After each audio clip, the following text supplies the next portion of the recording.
السلام علیکم ورحمۃ اللہ وبرکاتہ۔ الحمدللہ ثم الحمدللہ۔ آج ہم اذان سننے کی اہمیت اور اذان کے بعد کی دعاؤں کے بارے میں جانیں گے، اور یہ بھی بہت ہی خوبصورت موقع ہوتا ہے جب ہم بہت ساری نیکیاں کما سکتے ہیں اور دعا کی قبولیت کا وقت بھی ہوتا ہے۔ تو انشاءاللہ صحیح احادیث کی روشنی میں ہم یہ سب کچھ جانیں گے، اور امید کرتی ہوں کہ بہنیں اس کو اچھی طرح سنیں گی اور اس بہترین مواقع سے ضرور فائدہ اٹھائیں گی۔ انشاءاللہ شروع کرتے ہیں۔ نحمده ونصلي على رسوله الكريم، اما بعد، اعوذ بالله من الشيطان الرجيم، بسم الله الرحمن الرحيم، ربي اشرح لي صدري ويسر لي امري واحلل عقدة من لساني يفقهوا قولي واجعل لي وزيرا من اهلي رب زدنی علما رب زدنی علما آمین ثم آمین۔ اذان کے بعد کی دعائیں۔ حضرت عبداللہ بن عمرو بن عاص رضی اللہ عنہ روایت کرتے ہیں کہ رسول اللہ صلی اللہ علیہ وسلم نے فرمایا، جب تم مؤذن کی آواز سنو تو تم مؤذن کو جواب دو، یعنی اذان کا جواب دینا لازم ہے، اور جب اذان ختم ہو جائے تو مجھ پر درود بھیجو، پس تحقیق جو مجھ پر ایک بار درود بھیجتا ہے اللہ اس پر 10 بار رحمت بھیجتا ہے۔ تو اذان کے فوراً بعد کیا کام کرنا چاہیے؟ درود شریف پڑھنا چاہیے۔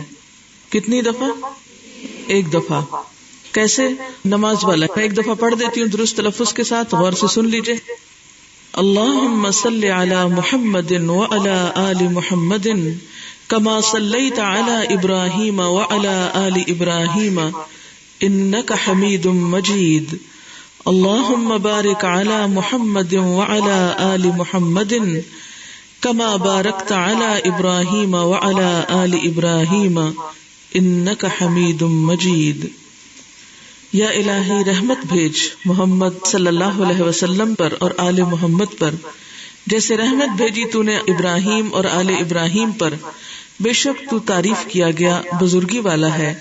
یا الہی برکت بھیج محمد صلی اللہ علیہ وسلم پر اور آل محمد پر، جیسے برکت بھیجی تو نے ابراہیم پر اور آل ابراہیم پر، بے شک تو تعریف کیا گیا بزرگی والا ہے۔ حضرت جابر رضی اللہ عنہ روایت کرتے ہیں کہ رسول اللہ صلی اللہ علیہ وسلم نے فرمایا، جو شخص اذان کا جواب دے اور پھر اذان ختم ہونے پر یہ دعا پڑھے، اس کے لیے قیامت کے دن میری شفاعت واجب ہو جاتی ہے۔ کیا ہے دعا؟ اللہم رب هذه الدعوة التامة والصلاة القائمة آت محمدا الوسيلة والفضيلة وابعثه مقاما محمودا الذي وعدته۔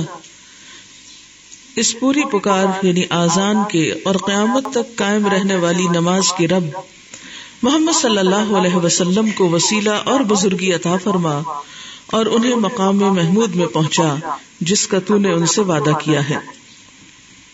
وسیلہ کیا چیز ہے؟ وسیلہ کے متعلق خود رسول اللہ صلی اللہ علیہ وسلم فرماتے ہیں، تحقیق وسیلہ بہشت میں ایک درجہ ہے، یعنی ایک مقام ہے جو صرف ایک بندے کے لائق ہے، یعنی ایک خاص اسپیشل جگہ ہے جس میں صرف ایک ہی شخص جا سکتا ہے، اور میں امید رکھتا ہوں کہ وہ بندہ میں ہی ہوں۔ پس جس نے اذان کی دعا پڑھ کر اللہ سے میرے لیے وسیلہ مانگا، اس کے لیے میری یعنی حضور صلی اللہ علیہ وسلم کی شفاعت واجب ہو گئی۔ نبی صلی اللہ علیہ وسلم کے ارشاد سے معلوم ہوا کہ وسیلہ بہشت کے ایک بلند و بالا درجے کا نام ہے۔ دعائے اذان میں اضافہ۔ مسنون دعائے اذان میں بعض لوگوں نے چند الفاظ بڑھا رکھے ہیں، اور وہ الفاظ مروجہ کتب نماز میں بھی موجود ہیں۔ دعائے مسنونہ کے جملہ والفضیلہ کے بعد والدرجۃ الرفیعہ کی زیادتی کرتے ہیں، اور آگے وعدتہ کہ خالص دودھ میں ورزقنا شفاعتہ یوم القیامہ کا پانی ملا رکھا ہے، اور پھر اخیر میں مسنون دعا کے اندر یا ارحم الراحمین کی آمیزش ہے۔ افسوس، کیا نبی صلی اللہ علیہ وسلم کی بتائی ہوئی دعا میں یہ خامی رہ گئی تھی جو بعد کے لوگوں نے اپنے اضافے سے پوری کی۔ مسلمانوں کو رسول اللہ صلی اللہ علیہ وسلم کے فرمان پاک میں کمی یا زیادتی کرنے کے تصور سے کانپ اٹھنا چاہیے، یعنی ہمارا کوئی مقام نہیں کہ ہم اپنی طرف سے اضافے کریں۔ نبی صلی اللہ علیہ وسلم نے رات کو باوضو ہو کر سونے سے پہلے پڑھنے کے لیے ایک دعا بتائی۔ حضرت براء بن عازب رضی اللہ عنہ نے پڑھ کر سنائی تو بنبی کا کی جگہ برسول کا، یعنی نبی کی جگہ رسول کہا، تو نبی صلی اللہ علیہ وسلم نے فرمایا میرے بتائے ہوئے لفظ نبی کو رسول سے مت بدلو بلکہ بنبی کا ہی کہو، یعنی حتیٰ کہ دعاؤں میں بھی آپ نے الفاظ کو بدلنے کی اجازت نہیں دی، الا یہ کہ آپ نے خود ہی دو مختلف طریقوں سے ایک چیز بتائی ہو۔ حضرت سعد بن ابی وقاص روایت کرتے ہیں کہ رسول اللہ صلی اللہ علیہ وسلم نے فرمایا جو شخص مؤذن کی اذان سن کر یہ دعا پڑھے تو اس کے گناہ بخش دیے جائیں گے۔ دعا یہ ہے اشہد ان لا الہ الا اللہ وحدہ لا شریک لہ وان محمدا عبدہ ورسولہ رضیت باللہ ربا وبمحمد رسولا وبالاسلام دینا۔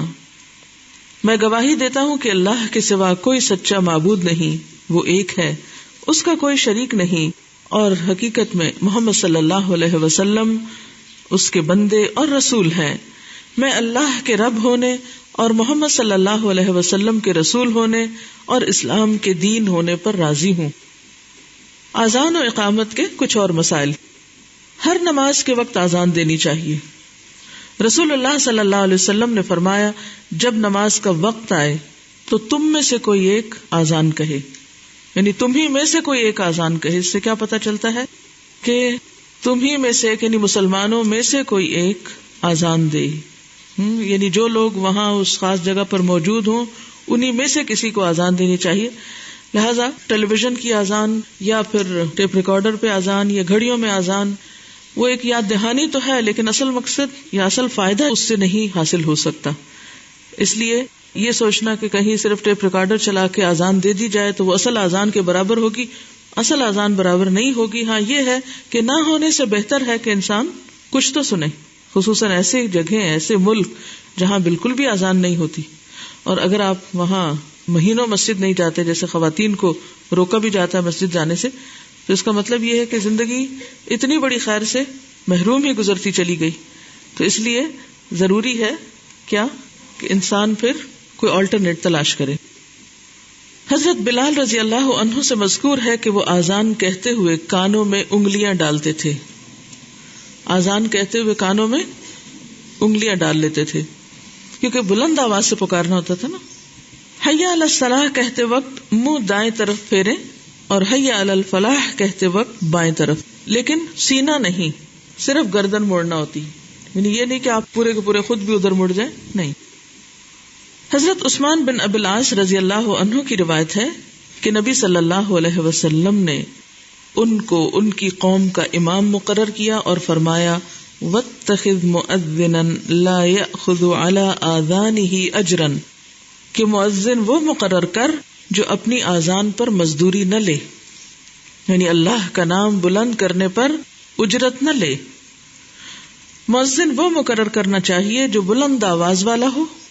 حضرت عبداللہ بن زید کہتے ہیں کہ رسول اللہ صلی اللہ علیہ وسلم نے انہیں فرمایا بلال کو آذان سکھاؤ کیونکہ وہ تم سے بلند آواز ہے، یعنی ہر کام یا ڈیوٹی اسی شخص کے سپرد کی جانی چاہیے جو اس کا اہل ہو، اس میں ڈسکریمنیشن کی بات نہیں، اور ہر کام ایک ہی شخص نہیں کر سکتا۔ اللہ نے مختلف لوگ مختلف صلاحیتوں کے ساتھ پیدا ہی اس لیے کیے ہیں کہ وہ مل جل کر دنیا کا نظام چلائیں، چاہے وہ دین سے متعلق کوئی چیز ہو یا دنیا سے متعلق۔ ایک صحابیہ رضی اللہ عنہا فرماتی ہیں کہ مسجد کے قریب تمام گھروں سے میرا مکان اونچا تھا، یعنی ہائٹ زیادہ تھی، اور حضرت بلال اس مکان پر چڑھ کر فجر کی اذان دیتے تھے۔ تو اس سے یہ بھی پتہ چلتا ہے کہ اذان بلند جگہ سے دینی چاہیے، کیونکہ اس سے آواز زیادہ پھیلتی۔ جب انسان کسی کمرے کے اندر یا مکانوں کے بیچ میں کھڑا کر دیتا تو دیواریں اور باقی چیزیں جو ہیں وہ آواز کو پھیلنے سے روک دیتی ہیں، اور اس طرح وہ اصل مقصد پورا نہیں ہوتا۔ حضرت عبداللہ بن عمر رضی اللہ عنہ روایت کرتے ہیں کہ رسول اللہ صلی اللہ علیہ وسلم نے ایک آدمی کو فرمایا جیسے مؤذن کہتا ہے تو بھی اسی طرح جواب دے، پھر جب تو جواب سے فارغ ہو جائے تو دعا مانگ، تو دیا جائے گا۔ تو اس سے کیا پتہ چلتا ہے کہ اذان کا جواب دینے کے بعد دعا قبول ہوتی۔ رسول اللہ صلی اللہ علیہ وسلم نے فرمایا، اذان اور تکبیر کے درمیان اللہ تعالیٰ دعا رد نہیں فرماتا، یعنی وہ دعا کی قبولیت کا وقت ہوتا ہے۔ بہت سے لوگ اتنے خوبصورت موقع کو محض اپنی غفلت کی وجہ سے گنوا دیتے ہیں، بلکہ ایسے مواقع کا تو انتظار رہنا چاہیے کہ اچھا اذان ہوئی یا نہیں، اور کان بھی ادھر لگائے رکھنے چاہیے تاکہ ایسا موقع اور ایسا وقت ہاتھ آئے جس سے ہم اللہ سے مانگ سکیں، اور اس طرح مانگیں کہ دعا قبول بھی ہو جائے۔ بیماریوں اور وبا کے موقع پر لوگ گھر گھر اذانیں دیتے ہیں، یہ سنت سے ثابت نہیں، کیونکہ اس سلسلے میں پیش کی جانے والی تمام روایات ضعیف ہیں۔ آپ نے دیکھا ہوگا مدینہ میں کئی دفعہ بہت مشکل حالات آئے، آپ کو جنگ احزاب کا موقع بھی یاد ہوگا کہ جب مسلمانوں کا حال کیا ہو گیا تھا، ہنالک ابتلی المؤمنون وزلزلوا زلزالا شدیدا، اتنا شدید خوف و ہراس تھا اور اتنی شدید آزمائش تھی کہ بس یوں لگتا تھا کہ اب ختم ہی ہو کے رہ جائے گا سب سلسلہ۔ لیکن ایسے موقع پر بھی مدافعت کے لیے کوئی اذانیں نہیں دی گئی تھی گھر گھر میں یا چھتوں پہ چڑھ کے۔ الصلاۃ خیر من النوم کے الفاظ سوائے اذان فجر کے کسی اور اذان میں نہیں کہنے چاہیے۔ اقامت اذان کے فوراً بعد نہیں ہونی چاہیے، یہ نہیں کہ ادھر سے اذان اور دوسری طرف اقامت شروع ہو جائے، کیونکہ نبی صلی اللہ علیہ وسلم نے فرمایا اذان اور تکبیر کے درمیان نفل نماز کا وقفہ ہوتا ہے، یعنی نماز کی جو سنتیں ہوتی ہیں وہ اس وقت ادا کی جاتی ہیں۔ صبح صادق سے کچھ دیر پہلے والی اذان جائز ہے، یعنی تہجد کی اذان جس کو بولتے ہیں۔ نبی صلی اللہ علیہ وسلم نے فرمایا تمہیں بلال کی اذان سحری کھانے سے نہ روکے، کیونکہ وہ رات کو اذان دیتے ہیں تاکہ تہجد پڑھنے والا لوٹ آئے، یعنی تہجد سے فارغ ہو جائے اور سونے والا نماز فجر کے لیے خبردار ہو جائے۔ اور عموماً لوگ حضرت بلال کی اذان کے ساتھ اٹھتے تھے اور پھر دوسری اذان کے ساتھ فجر پڑھتے تھے، اور اس بیچ کے عرصے میں سحری کھاتے تھے۔ نبی صلی اللہ علیہ وسلم نے فرمایا جب اقامت ہو جائے تو فرض نماز کے علاوہ کوئی نماز نہیں ہوتی، یعنی جب تکبیر ہو جائے صفیں بننے لگے تو پھر نفل سنت وغیرہ کچھ نہیں، اسے ختم کر دینا چاہیے۔ رسول اللہ صلی اللہ علیہ وسلم نے میدان عرفات میں 2 نمازیں اکٹھی پڑھی۔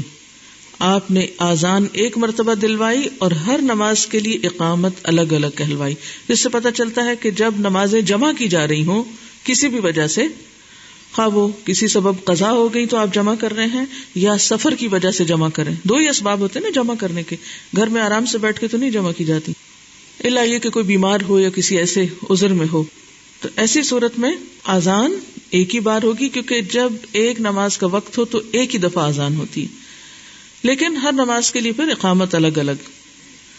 رسول اللہ صلی اللہ علیہ وسلم نے فرمایا جب اقامت کہی جائے تو صف میں شامل ہونے کے لیے نہ بھاگو، یعنی اقامت ہو گئی، مثلا یہ مسجد کا حال ہے اور کوئی شخص وہ اس دروازے کے پاس ہے یا باہر ہے، اس نے سنا اقامت ہو گئی، اب وہ کیا کرے، دڑ دڑ بھاگنا شروع کر دے، اس کے پیچھے ایک اور ہے وہ بھی بھاگنا شروع کر دے، اور جو نمازی صف میں کھڑے ہو کر اپنی توجہ اللہ کی طرف کرنا چاہ رہے ہیں وہ پریشان ہو جائے کہ معلوم نہیں پیچھے کیا بلوا ہو گیا ہے، اور ان کی نماز میں سارا خشوع جاتا رہے اور توجہ دوسری طرف چلی جائے، لہذا اس وقت وقار اور سکینت کے ساتھ چل کر آنا چاہیے۔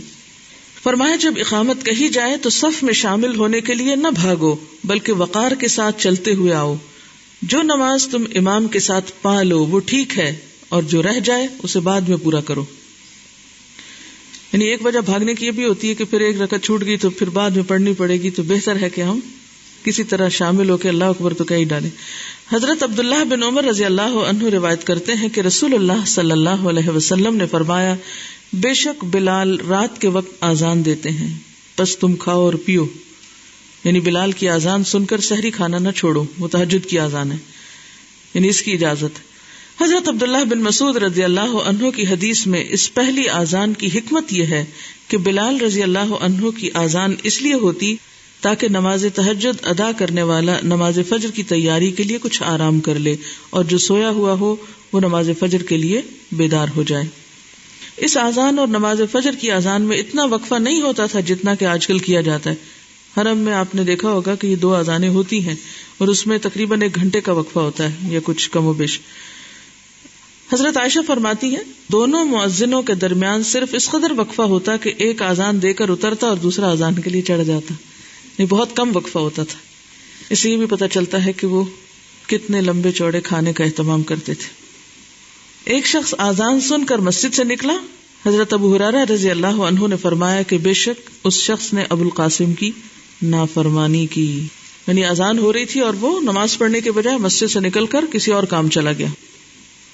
نبی صلی اللہ علیہ وسلم نے فرمایا جو نماز کا ارادہ کرے تو گویا وہ نماز ہی میں ہے.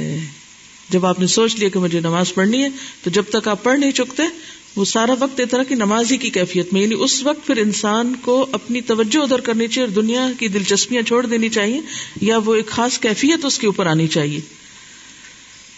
حمید روایت کرتے ہیں کہ میں نے ثابت بنانی سے پوچھا کیا نماز کی اقامت ہو جانے کے بعد امام باتیں کر سکتا ہے؟ تو انہوں نے مجھے انس بن مالک کی حدیث بیان کی کہ ایک مرتبہ نماز کی اقامت ہو چکی تھی.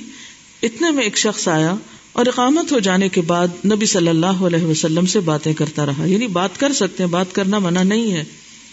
باتیں کرنا تو تکبیر کے ساتھ منع ہوتا ہے, اللہ اکبر جب کہہ کے آپ نماز شروع کرتے ہیں.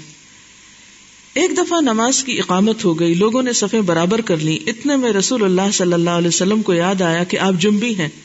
آپ نے لوگوں سے کہا اپنی جگہ کھڑے رہو.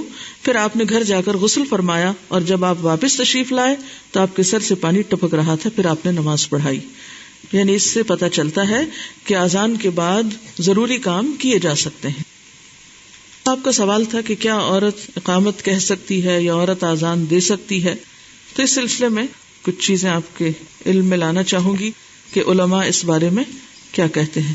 امام نووی اس سلسلے میں کچھ یوں عرض کرتے ہیں. امام نووی رحمہ اللہ وہ رقم تراز ہے کہ اس مسئلے میں 3 اقوال ہیں. عورت اذان کہہ سکتی ہے یا نہیں کہہ سکتی, 3 اقوال ہیں. نمبر 1, خواتین کے لیے اقامت مستحب ہے لیکن اذان نہیں. اذان اس لیے نہیں کیونکہ اذان اوقات نماز سے خبردار اور آگاہ کرنے کے لیے ہوتی ہے اور یہ صرف بلند آواز ہی کے ذریعے ممکن ہے. اب ایک عورت اگر چھت پہ چڑھ کے بلند آواز سے پکار بھی رہی ہے تو کیا ہوگا؟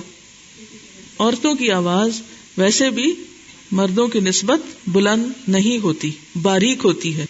اس سے وہ مقصد حاصل نہیں ہوتا جو اذان کا ہے. ٹھیک ہے نا؟ تو اس لیے عورت کو یہ تکلیف نہیں دی گئی کہ وہ چھت پر کھڑی ہو کر اذان دے. ٹھیک ہے. ابن عمر فرمایا کرتے تھے لیس علی النساء آذان واما ان الاقامت تستحب. عورتوں پہ اذان کہنا لازمی نہیں, البتہ اقامت کہنا مستحب ہے. یہ کس کا قول ہے؟ ابن عمر کا. یعنی یہ ایک اوپینین ہے. دوسرا اوپینین, خواتین کے لیے اذان اور اقامت دونوں ہی درست نہیں. ٹھیک ہے. یعنی کچھ علماء کہتے ہیں کہ نہ وہ اذان دے سکتی اور نہ ہی اقامت کہہ سکتی. ان کی دلیل کیا ہے؟ ان کی دلیل یہ ہے, وہ کہتے ہیں کہ اقامت اذان ہی کے تابع ہے. یعنی اقامت بھی وہی چیز ہے جو اذان ہے, اس لیے دونوں میں فرق نہیں کر سکتے. تیسری بات, اذان اور اقامت دونوں مستحب ہیں, جیسا کہ حضرت عائشہ رضی اللہ تعالی عنہا سے مروی ہے. وہ اذان دیا کرتی تھی اور اقامت بھی کہا کرتی تھی, لیکن اذان چھت پہ چڑھ کے نہیں دیتی تھی, یعنی خواتین ہی کی مجلس میں. ٹھیک ہے. اب کیا 3 اقوال ہوئے, کیا 3 باتیں پتہ چلی. پہلی بات, عورت کے لیے اذان نہیں اقامت مستحب ہے. یہ کون کہتے ہیں؟ امام نووی. کیوں؟ اس لیے کہ اذان بلند آواز سے ممکن ہے. اب یہ امام نووی آگے نہیں کہتے کہ پھر چونکہ عورت کی آواز باریک ہوتی ہے تو وہ مقصد پورا نہیں. یہ میں نے آپ کو وضاحت کر کے آگے مزید بتایا ہے. اس سلسلے میں عورت اور مرد کی جو آواز کا فرق ہے اس کو ناپا گیا ہے. اس میں کچھ پوائنٹس کا فرق ہے. یعنی عورت جتنا بھی اونچا کرے وہ اس لیول تک نہیں پہنچتی. تو اب یہ ہے کہ اذان ایک خاص ریچول بھی ہے اور ایک اطلاع ہے مسلمانوں کو نماز کی طرف بلانے کے لیے, اور پھر خاص طور پر مسجد میں اکٹھا کرنے کے لیے. جہاں نماز کی طرف بلانا وہاں مسجد میں جمع کرنے کے لیے. اب ظاہر ہے کہ عورت کے اوپر یہ ساری ذمہ داری ہے نہیں, لہٰذا اس میں کوئی رول نہیں ہے. سمجھ میں آتی ہے بات. دوسرا قول یہ کہ اذان اور اقامت دونوں نہیں ہو سکتے. کیوں؟ اس لیے کہ کوئی ایسی سنت روایت نہیں ملتی کہ نبی صلی اللہ علیہ وسلم کے زمانے میں کسی عورت کو بھی مؤذن مقرر کیا گیا تھا. تو ایسی صورت میں جب اذان نہیں تو اقامت کس لیے؟ تیسری روایت یا تیسرا قول کیا ہے کہ حضرت عائشہ رضی اللہ تعالی عنہا اذان اور اقامت دونوں کہتی تھی، اور ان سے بھی یہ بات نہیں ثابت کہ وہ کہیں بلند جگہ پر کھڑے ہو کر پورے مدینہ کے لیے وہ کہا کرتی تھی. اس میں زیادہ اتنی رخصت یا گنجائش ملتی ہے کہ وہ یعنی مثلاً اگر عورتیں اکٹھی ہیں کہیں ایک جگہ پر تو وہ کسی لاؤڈ سپیکر یا باقاعدہ کسی طریقے پر کہنے کی بجائے اگر خود سے کہہ دیتی ہے تو اس کا ایک جواز ضرور ملتا ہے. یہ الگ بات ہے کہ آپ اس سے مطمئن ہو یا نہ ہو، آپ اسے اختیار کریں یا نہ کریں، لیکن یہ تیسرا اوپینین بھی کتابوں میں لکھا ہوا ہے اور موجود ہے، ایگزسٹ کرتا ہے. ٹھیک ہے، اور اس میں یہ ہے کہ وہ اذان کے ساتھ اقامت بھی کہتی تھی. اور اگر آپ یہ مسئلہ پڑھیں اس میں الفقہ علی مذاہب الاربعہ میں تو اس میں بہت ڈیٹیلز ہیں اس کے بارے میں. ابن حزم کہتے ہیں عورتوں پر اذان اور اقامت کہنا ضروری نہیں، یعنی لازمی نہیں، لیکن اگر وہ اذان اور اقامت کہتی ہیں تو بہتر ہے، کہہ سکتی ہیں، رخصت ہے ان کے نزدیک. یعنی ان پر عدم وجوب کی دلیل یہ ہے کہ رسول اللہ صلی اللہ علیہ وسلم نے اذان کا حکم صرف انہیں دیا ہے جن پر جماعت میں آ کر نماز پڑھنا فرض کیا ہے. یعنی جن پر جماعت فرض ہے اذان بھی انہی کے لیے ہے. جیسا کہ ارشاد فرمایا فَلْيُؤَذِّن لَكُمْ أَحَدُكُمْ کہ تمہارے لیے اذان دے تمہیں میں سے کوئی ایک. اور جنہیں یہ حکم دیا ہے ان میں خواتین شامل نہیں، لیکن وہ کہتے ہیں کہ اذان اور اقامت بہرحال اللہ کا ذکر ہے اور انہیں ان کے وقت میں کہنا ایک اچھا فعل ہے. اور ہم نے عن ابن جریج عن عطا روایت کیا ہے کہ عورت اپنی ذات کے لیے اقامت کہہ سکتی ہے. اور امام طاؤس نے کہا ہے کہ ام المومنین حضرت عائشہ اذان اور اقامت دونوں کہتی تھیں. المحلہ ابن حزم کی کتاب ہے، اس میں بھی لکھا ہوا ہے والیوم 3 پیج 129 حضرت عائشہ کی روایت. وہ کہتے ہیں کہ ام المومنین حضرت عائشہ رضی اللہ تعالی عنہا دونوں کہا کرتی تھیں. امام شوکانی کہتے ہیں ظاہر بات یہی ہے کہ عورتیں بھی اذان کے حکم میں مردوں کی طرح ہی ہیں کیونکہ وہ شقائق الرجال ہیں. ایک حدیث میں آتا نا کہ عورتیں کیا ہیں، انما النساء شقائق الرجال، اور شقائق شقیقہ سے، شقیقہ کس کو کہتے ہیں، آدھے حصے کو. یہ درد شقیقہ آدھے سر کا درد ہوتا ہے نا، تو شقائق شق سے ہے یعنی آدھا نصف ہے. تو وہ اس بات کو دلیل بناتے ہیں. اور مردوں کے لیے دیا گیا حکم ان کے لیے بھی ہے، اور کوئی ایسی دلیل وارد نہیں ہوئی جس میں منع کیا گیا ہو، یعنی کہیں روکا بھی تو نہیں گیا. اگر حکم نہیں دیا گیا تو روکا نہیں گیا. اور عورتیں اپنے دین میں مردوں کے تابع ہیں. اگر مردوں کو کہا گیا اور عورت کہیں کرنا چاہتی ہے تو اس میں حرج کی بات نہیں. اب یہ وسعت ہے نا. وہ کہتے ہیں کہ اگر عورتوں کو اس مسئلے سے خارج کرنے کی کوئی صحیح دلیل مل جائے تو ٹھیک، یعنی اگر کہیں روکا گیا ہے اور دلیل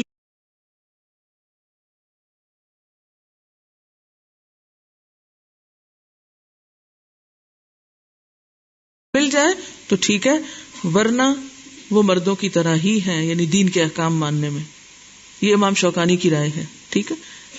ابن باز کون تھے؟ عبداللہ بن باز جو سعودی عرب کے ایک بہت بڑے عالم سے انتقال ہو گیا اب تو ان کا.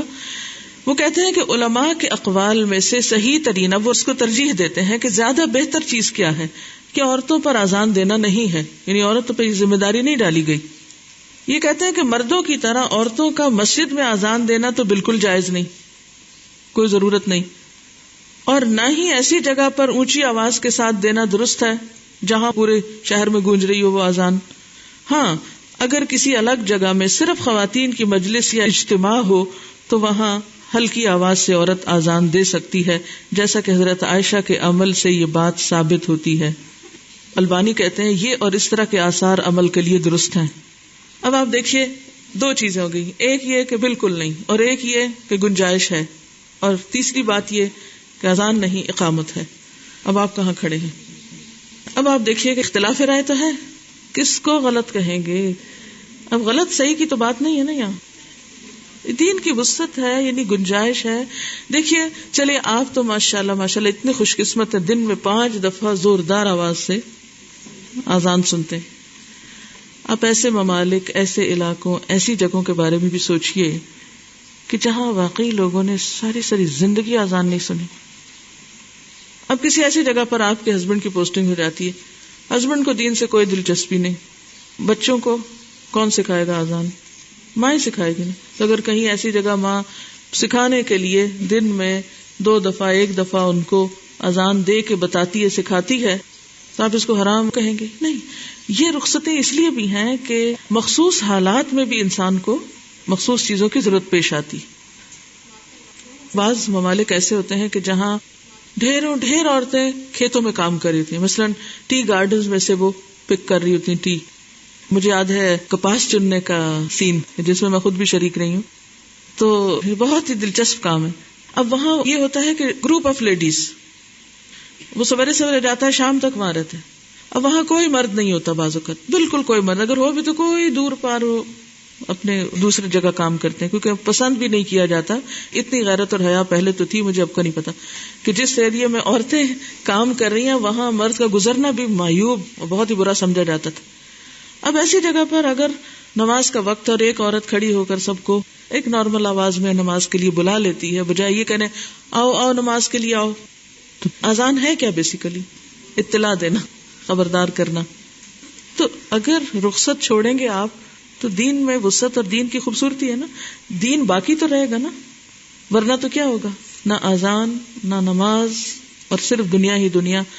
اور اسی وجہ سے آپ دیکھیں دیہاتوں میں اتنی جہالت عام ہے کہ نماز وہ سمجھتے ہیں ہمارے فرائض میں سے نہیں، یہ نماز تو فارغ لوگوں کا کام ہے.